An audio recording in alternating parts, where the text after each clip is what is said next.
Welcome to Sexy in Your 60s. I'm Dvora Citron. We're in season 2 now, and this season we're going deep on making friends in midlife, the real work of it, the joy of it, and why it matters more than most of us realize. My guest today spent 35 years in the technology and technology media industries, leading sales organizations and building strategic relationships. She is someone who knows how to build things, and she has spent the second half of her career building things that matter in a different way. After leaving corporate tech, she launched Orinda Living, a community magazine celebrating local families, businesses, and neighborhood life. Then in 2019, her son was diagnosed with cancer, and what she witnessed during his treatment, specifically the way taste changes made eating nearly impossible, became the seed of something she could not walk away from.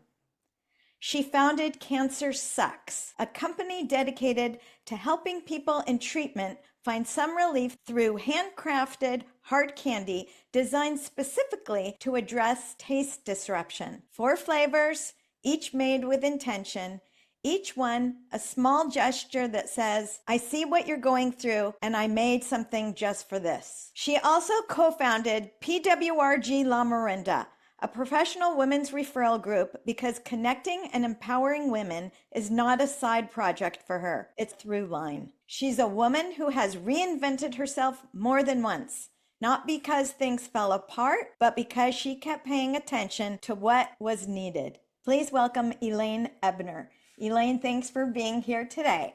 You're welcome. It's my pleasure.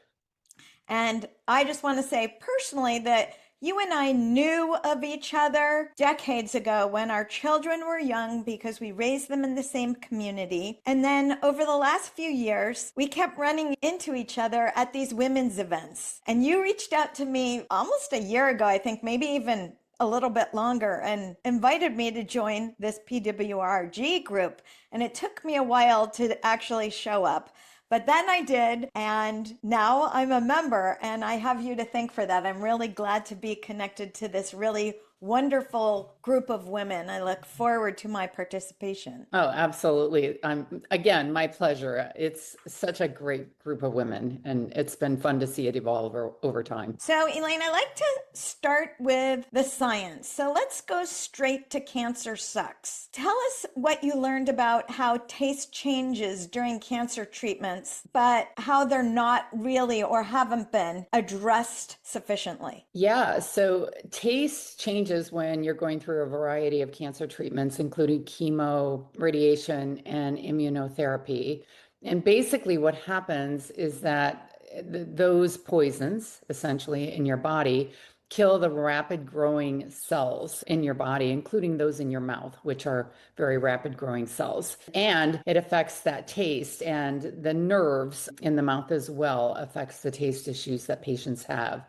But it's very rarely discussed. In fact, most of the time, doctors won't even mention it when a patient is going through treatment. They probably don't mention it because, like in so many other aspects of healthcare, they don't know what to do about it. They don't have a treatment. They don't have a support opportunity. Yeah, that, and I think that it's not as visible. Mm-hmm.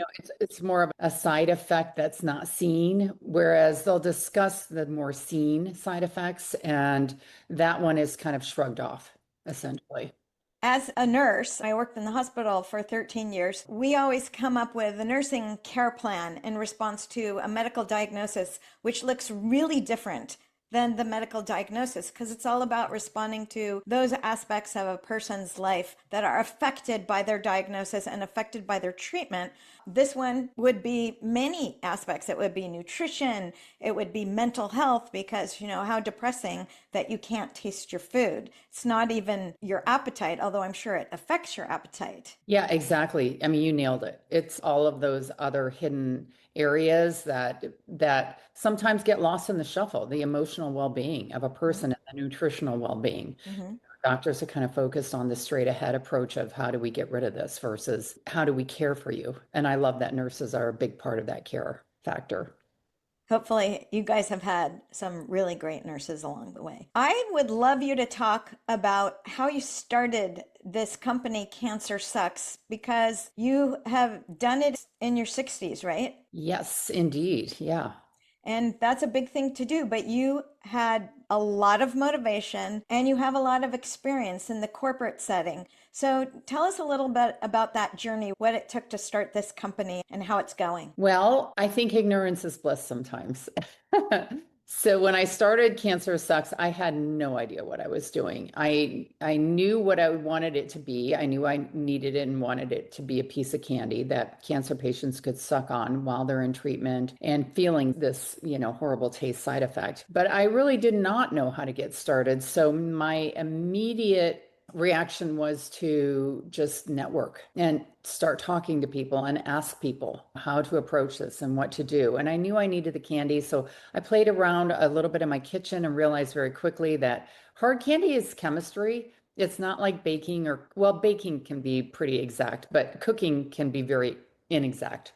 And hard candy is the opposite. It literally is like chemistry, and that is not my strong suit. So my first step was to find someone who could actually develop the flavors for me. And I literally took it step by step. I didn't look ahead to what the next step would be. I went from, okay, who can help develop these flavors? Great. Now I know what the flavors should and could be. How do I find a manufacturer? That was a whole nother process. And throughout all of that, it took me, I started thinking about this in 2020 and I didn't launch until 2025. So every step I took was just another step forward. And every time I took a step forward, I told people I was taking that step forward, which in my mind said, I guess you're doing this. So it wasn't so much deliberate as it was, well, I took this step, so I guess I should take the next step. And that's how it came about until I got to the point where I was ready to actually launch. So that action creates momentum Correct.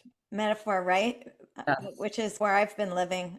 I think it's really interesting because you come from a background of corporate and technology and business, and you move forward without this big complicated business plan, just taking a step forward and then seeing where am I right now and what's the next step. Yeah. And there are similarities in terms of my launch into the tech world, which happened after I graduated from college in 1982. So there was no tech world. I mean, it was so small and so insignificant. And again, I think so many companies were launched on a whim, similar to, I think, how I started CancerSux. There was a little bit of a need out there. And well, what if we cover this part of it? Mass grandiose business plans really didn't exist. So I went from working at corporate startups to actually working in the media part of the tech world, magazines in particular, that helped educate IT, what were to be upcoming IT people, on how to use technology. So that seat of the pants, sort of just like you said, building the momentum as you move forward, it just sort of came natural to me because of my tech experience. I know we've spent a little bit of time where you talked to me about your career history, and you did share that you kept stepping into these spaces that you didn't really know what to expect and you just went with it. And you were really a pioneer, and you still are in so many ways. And that takes a lot of courage and bravery. And I think it takes vision. Does it take vision or does that vision come? What do you think? I think it's curiosity leading to an actual something.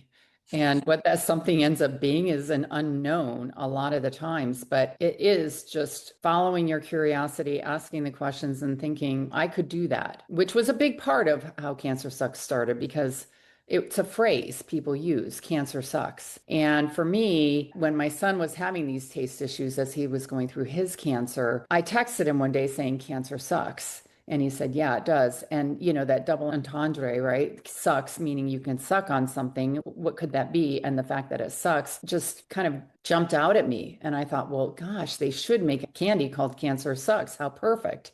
And so that's essentially how I got started. And it was they. Why does it have to be they? Why can't it be me?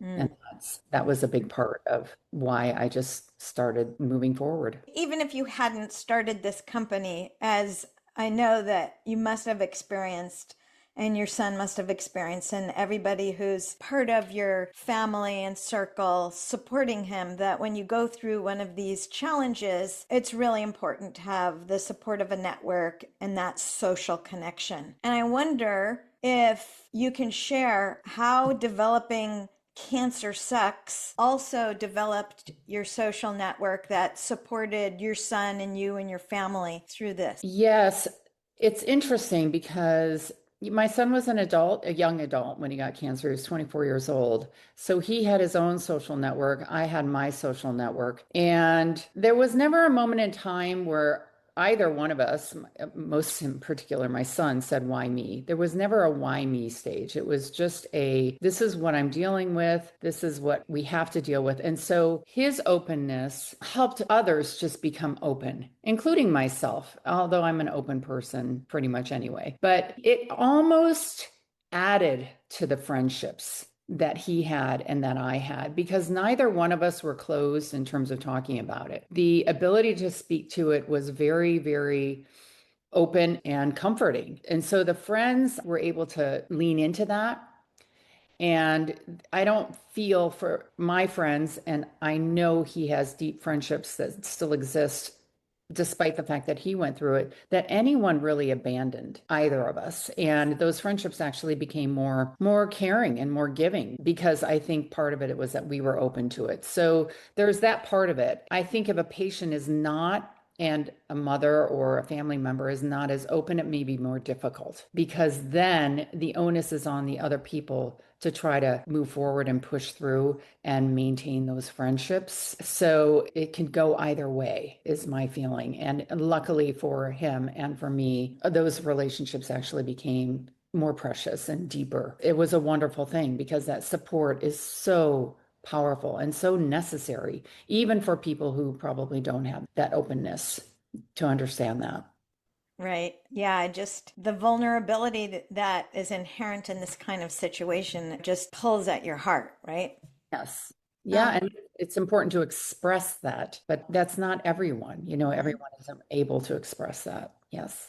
what I think is maybe ironic is the name that you chose for the candy, CancerSux, which, by the way, and we'll have this in the show notes, the Sux is SUX. But there's some defiance in that. Absolutely. Yes. But yet it is actually what I imagine you have seen. I actually witnessed it at our group meeting when you did a presentation about your company, that it's a vehicle, a tool for connection in itself. Because somebody said, oh, I want to order this for my friend who's going through chemotherapy. And then it becomes a connector and a way to support somebody else. Have you seen that? No, oh, for sure, for sure. I mean, the name itself is so relevant, and the SUX part of it actually came from my daughter. So it's sort of a family affair, because she said, "Oh, Mom, you should do SUX," and I dismissed it, saying, "Oh, no, no, that's silly." But the more I thought about it, the more I thought, "Oh, she's absolutely right," because it does add a tiny bit of a playful element behind it, and that little bit of joy, that little bit of love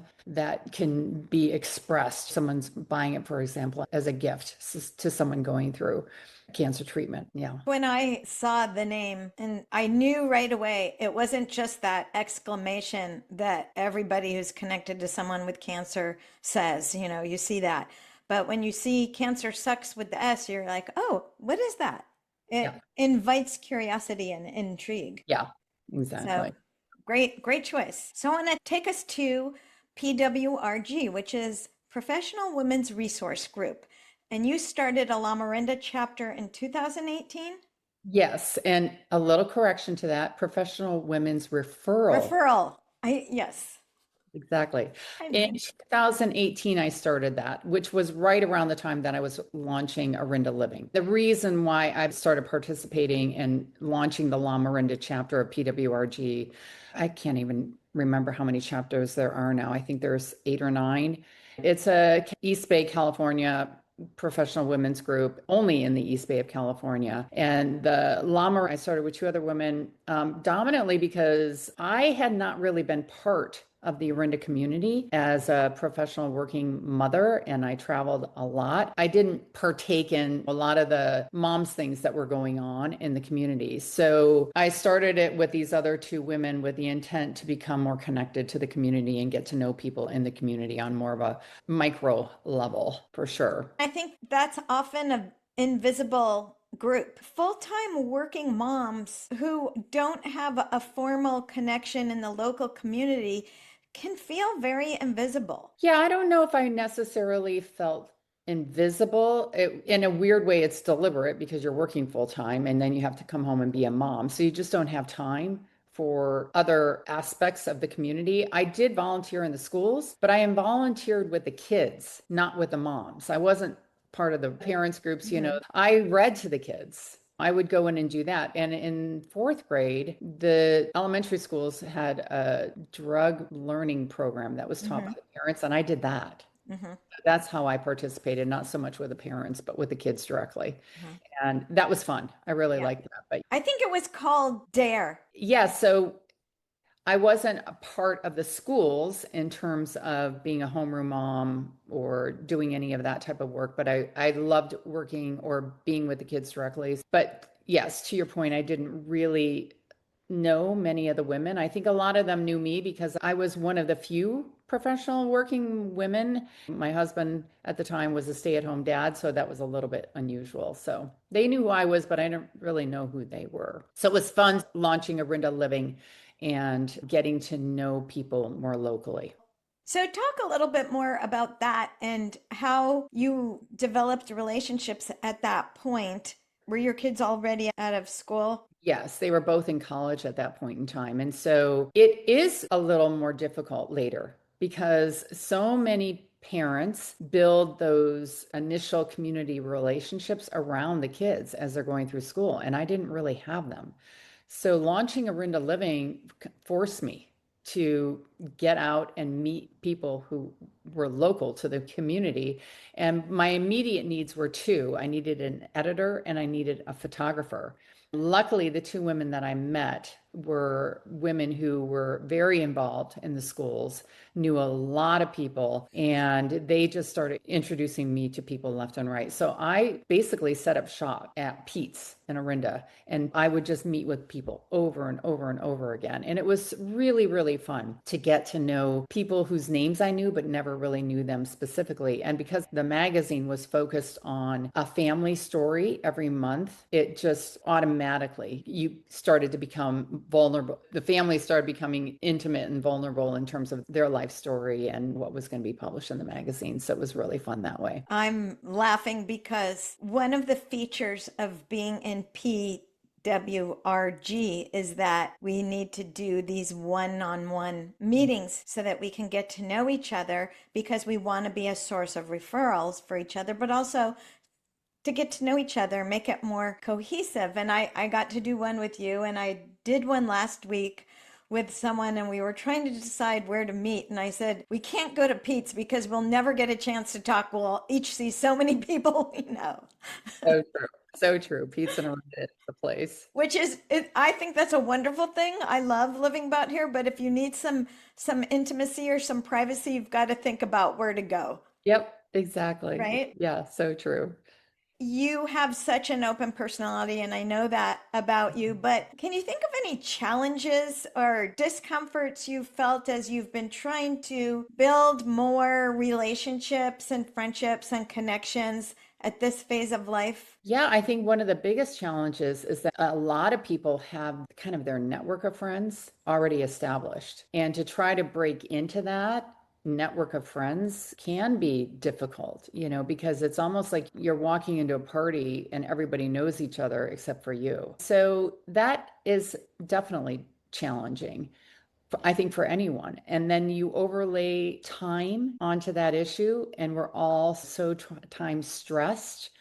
And I think so many people feel like can I add someone else into my life? That can be a real difficult challenge. And I empathize mostly with people who are completely new to a community trying to do that and may be a little bit more shy and not as assertive and trying to break into those circles and then just end up hanging out at home, and trying to find those friendships can be very difficult later in life. I really understand what you're saying and I can see it. I don't feel like that is a description of exactly what my experience is. I've lived here probably similarly to you. I've been here for over 30 years. It's hard for me to go anywhere in town and not run into people I know, but that's not the same as relationships, right? Like I am describing in some of my episodes as we're young adults and raising families, if we have families to raise, even if we don't, are usually built around proximity in space and time where we're showing up consistently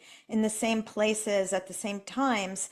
We might branch off and find other ways to connect besides that initial place where our connection was seeded, right? I think it takes a lot of courage and it takes a lot of creativity and almost, I don't want to say sacrifice, but commitment to carve out that time because that proximity isn't built in now at this point in life the way we were used to it being built in, where we saw the same people we worked with all the time, or we dropped off our kids, or whatever that was.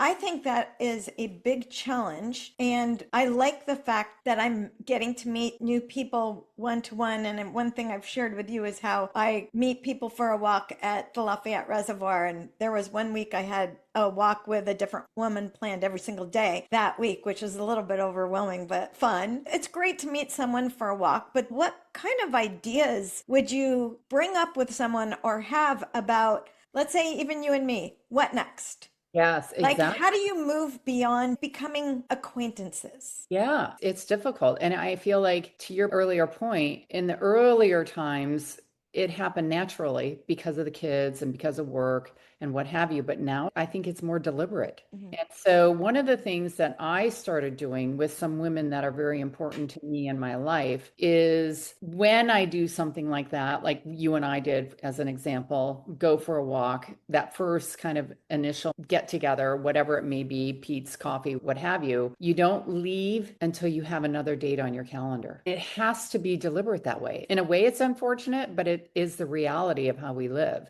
That way, even if the date is on the calendar and it doesn't work, say it's 2 weeks out and it doesn't work, at least it's on there and it forces you to reconnect and say, hey, it's not working for me. What other time works? And the other thing that I do is I do try to take advantage of some of the networking things that a group like PWRG offers. So one of the women in our group, I love her. She's putting on a full moon serenity workshop. And I invited another friend of mine who is not part of the group to go to that. So she and I are doing that tomorrow night. And then you'll meet potentially other people in a situation like that. But you just have to put yourself out there and you have to be open to it and sometimes push it forward, especially if you're looking to make other friends. And they don't have to be like besties. Those other friendships can just be people that you enjoy spending time with and can offer a different perspective than sometimes what your besties can offer. But yeah, it has to be deliberate in my mind. Okay, I love that. Deliberate. And I use that technique of making sure I know my next time with certain people. I kept meaning to include that in my emails to you, like, let's make another date to I walk. know. But I also think now that you're saying this, and maybe this is what you described, okay, let's also do something else. What else can we find in common or develop in common that we would enjoy to progress our friendship? Yes. And Yeah. I have the second date of that program. I can't go to the one tomorrow night, but I'm going to sign up for the second one and I'm going to invite someone to come with me. There you go. Perfect. Done. It's someone that maybe you like want to get to know a little bit better, right? Yeah, that's a Yeah. good idea. Yeah. There I'll you have to think about, because normally I'd be like, who are my go-to people, right? Exactly. Exactly, But I exactly. think that because I've been making a switch in who I'm connected to, I do understand that feeling of stepping into a new group and trying to figure out where am I going to fit in, who am I going to connect with, because I had a little bit different history of working part-time while my kids were growing up. I always said I had the best of both worlds and the worst of both worlds because I wasn't there every day at work and I also wasn't available to do the school mom thing every day. Right, exactly. Yeah, yeah, yeah. You're kind of straddling the fence. I was straddling the fence. So I want to take it back to what I think is the heart part of what we have been sharing about your journey. What would you say to a mom that you met that was going through a journey supporting an adult child having a health crisis? Because your son was already an adult. That's a very different experience to have. What would you say to another woman starting that kind of journey? That's such a hard one. I really feel like it's important to follow their lead as much as you can. If they feel a little closed off, one most important thing is just to show up as a parent, just to be there. Sometimes that's all they need. And the conversation or whatever happens will naturally move forward, I think, from there. I think the hardest part is if it doesn't appear as though the person wants you there. They're adult children, but at the same time, acutely conscious of their own sort of vulnerability in that. And do I really want to have mom around or dad around? I think showing up is just the key, the most important thing. Did my son want me every single time I was there? I don't know. I never asked him that, but I showed up regardless. And we would just start having random conversations. One of the first things I would ask is, what do you feel like eating? I never ever brought anything to him to say, here's your dinner, because you have no idea from one day to the next what you might want to eat. So letting them take that lead, letting them tell you what they want. For example, I think I feel like pasta. Well, what would you want in it? Cheese? Most of the time they want it bland. Could you tolerate some spinach? What can you tolerate in that that might have a little more nutritional value? And then cooking while you're there with them and sharing videos and watching something together. Just be there as a parent and stay strong with them, but show the vulnerabilities when they come up as well, because they will come up. I'm shivering again because I think that this stage of parenthood is challenging when you have adult children to figure out what your role is and how to be supportive. And of course, every family and every person and every relationship is so different and so unique. But put on top of that, a life-threatening illness just magnifies and amplifies everything. And what you described really, for me, meant showing your stability while being vulnerable. I know what's really helpful. It takes, for some of us, like me, learning the hard way, but paying attention to the nuances because when we're raising our children, it's our way. That's how it was when we were raising our children. And the landscape looks very different when you're in this different phase.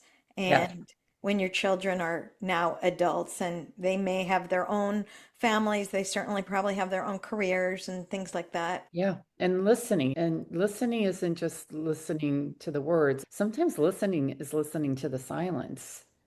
And that can have a lot of meaning. And sometimes you just sit in that silence, and that's all you need to do as well. And if you're kind of like me, where you like to stay a little bit busy preparing a meal, what do you want in it? What can you tolerate? Like do something while you're in that presence and be in that silence helps a lot. One of the things you're describing is as a parent of an adult child going through some difficult challenge like that, to give yourself permission to be there and be present and be supportive without expecting an outcome, a Exactly. specific outcome. Exactly. Yep. Absolutely. We kind of talked about that when we had our walk, and then afterwards, I expressed to you, I think you and I have a chemistry because we both have this energy and this glow. And I think we even talked about listening to the silence and what was not being said, because I shared with you that that's a big part of what you learn when you're becoming a nurse and when you're becoming a good nurse, that you pay attention to what's not being said There's a lot in that. So I really appreciate you bringing that up and the energy and the glow. So I always love to conclude my interviews with this quick question because, as you know, I'm on a mission to help women reclaim and redefine what being sexy and feeling sexy actually means at this stage of life that we're in. So answer for me, Elaine, what does it mean to you to be sexy right now? Dvora, I really feel like leading with kindness is so important because if you lead with kindness, it naturally leads to those listening skills, listening in silence, listening deeply, being a good listener. It leads to more of a joyful life and a more grateful life. And if you have that, if you have kindness, if you have joy, if you are grateful for what you have, then everything else just takes care of itself. I just feel like that's so sexy. You know, when you see an older woman smile and just that kindness is just so important. Well, you have that. I know that. I think that's what kept drawing us together every time we were in a room at one of these events. Absolutely. Yeah. So thank you for connecting me. And we have something on our to-do list to plan our next get together and walk and then something else. Absolutely. I'm game. That'll be fun. Thank you. Thank you, Elaine, for being part of this podcast, Sexy in Your 60s. You're welcome. It was really fun. Thanks, Dvora. Elaine Ebner, everyone. You can find her and CancerSux at CancerSux, CancerSux.com, and on Instagram, Facebook, and TikTok at CancerSux Relief. 3 things from this conversation that I keep coming back to. The first, when her son was in treatment, she never showed up with assumptions. She showed up with a question. What do you feel like eating? This is what it looks like to follow someone's lead without making their crisis about you. The second, build connections around your joy points. If you're a hiker, find other hikers. If you're a reader, find a book club. When you're done, when you're doing something you love, you give that off and the right people notice. That's not just friendship advice. That is a way of living. And the third is something she said after we finished recording, almost as an afterthought. It all basically comes down to connection. Staying connected to other people is what gets us through almost anything. I think she's right. I'm Dvora Citron. This is Sexy in Your 60s. If today's conversation resonated with you, please consider following the podcast, leaving a review, or sharing it with someone who might need it right now. That's how these conversations continue to grow. I would love to stay connected.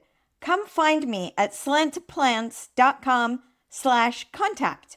And if you're curious about the Sexy in Your 60s coaching experience, get on the wait list at sexyinyour60s.com.